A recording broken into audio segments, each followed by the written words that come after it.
it's funny. I am drinking out of a fire hose right now because of everything between, getting settled here and then trying to figure out where I'm going to live with my family and stuff. I left here, I had no kids. I had been married for about 6 months, and now I'm almost married 9 years, 4 kids. So I got a lot of stuff going on, and then, just excited to be back in Boise for sure. I think, just getting an opportunity to, talk with Andy, of course, during his progression as becoming a head coach and, through this season. And then obviously with the opportunity to come back to Boise and be a part of this staff is, just really exciting. It's always interesting. I think, so first of all, how the last couple of weeks materialized. Well, my last couple of weeks at the University of Washington were not, ideal, for what I'm used to.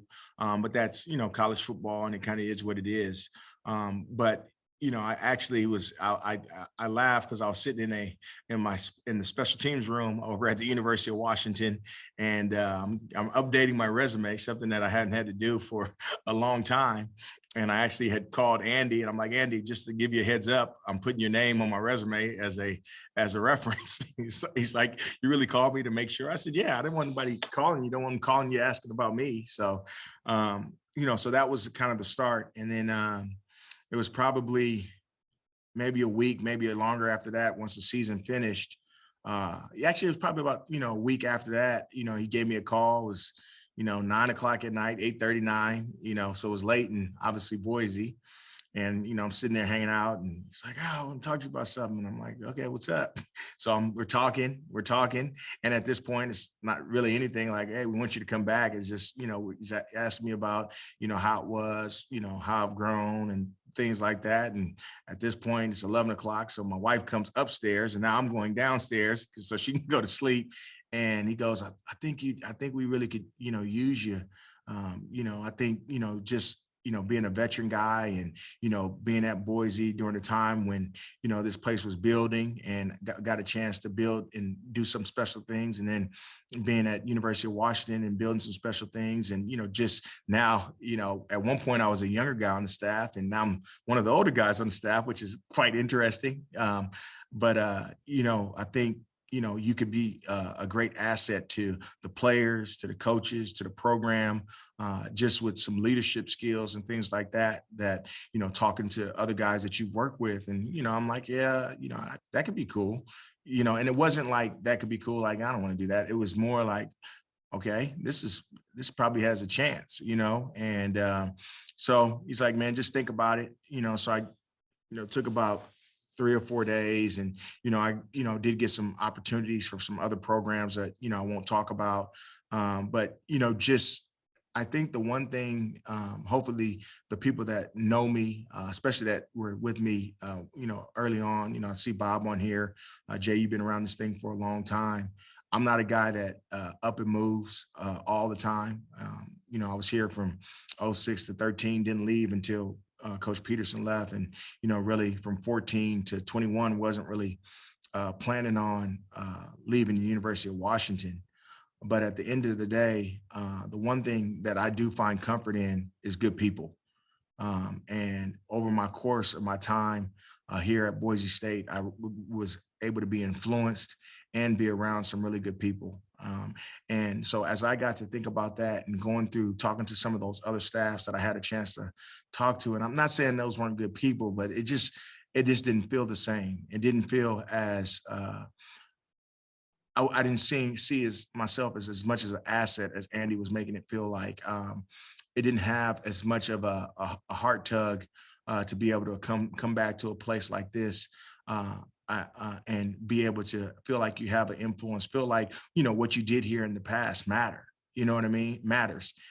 So, I thought about it, talked to my wife about it, and it was, a 3 or 4 day process. And I kind of went through, I think it was a weekend or whatever. And I called Andy on a Monday, and I'm like, man, let's make this happen.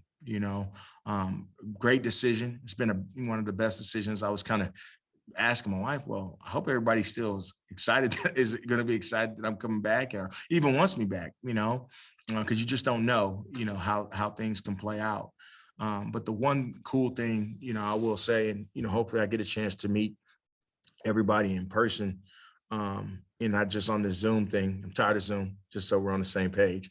But the one thing that I do appreciate is, and it's humbling within itself. You come back into a building and you come back, you go over to the my old football building that I know that is now Preco, whatever else they have over there. I remember my office used to be a bathroom, and now it's like, I don't know what it is now, but just the handshakes and the hugs and, things like that is really humbling, and a really special feel of, being able to come back to a place like this and realize how important you were while you were here, and just how important the people here were to me as far as my growth and development from as a football coach, and not only as a football coach, but as a man as well. I'm really familiar with them, obviously just doing the recruiting process.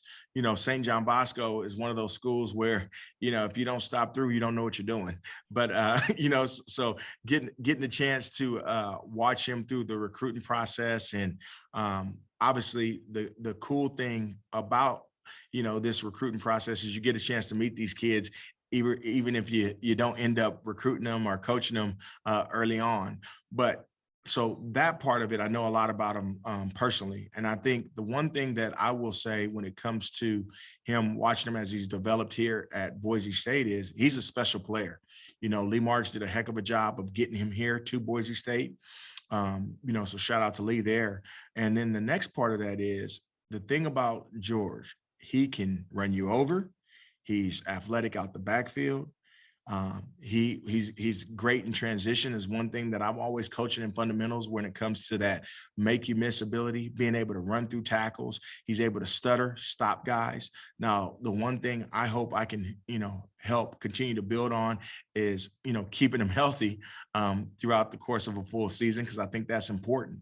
But I think that's one of those things where you can kind of help develop him as a runner, and how he's taking care of himself in the off season between me and the strength coaches and the training staff, because he's a guy, in the likes of, Doug Martin and Jay Ajayi. If you keep him healthy, it can change the course of a season. Got games when he's not in, notice when George Holani's not in the football game. And, having a guy like that in the room, it feels like a gift. It's right after Christmas. So Christmas is coming early for 2022. So I don't have to come in and, try to figure out, okay, who's going to be the guy here? But, obviously I think the other part of that is, thinking about this running back room. And I was just talking with some people today, it's really important that if George Holani's Batman, we're able to develop a Robin. We have to develop a quality Robin. And what I mean by that, he is going to take his toll of hits and protection and running the ball and catching the ball out the backfield. So when he needs a breather, we need to have a guy that's set and ready to go. So when he comes off the field, we don't miss a beat.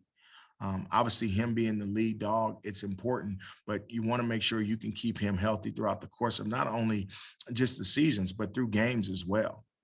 Keep him fresh through games. We keep him fresh, we're going to have a special room.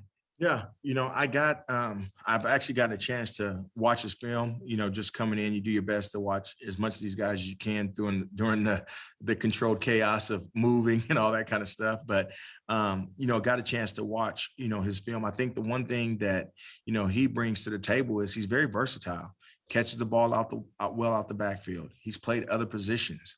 And those have been some of the better backs in my history, guys that just have a great FBI or football IQ, and knowing that, early on, Bob asked about freshman playing. You think about a guy like him, who's done so many things. You can put him in on screens and maybe that's his role. He can do some things on special teams. Maybe that's his role on top of the screens. And, it's interesting, just doing this recruiting process. I've recruited in Texas, I've recruited in California.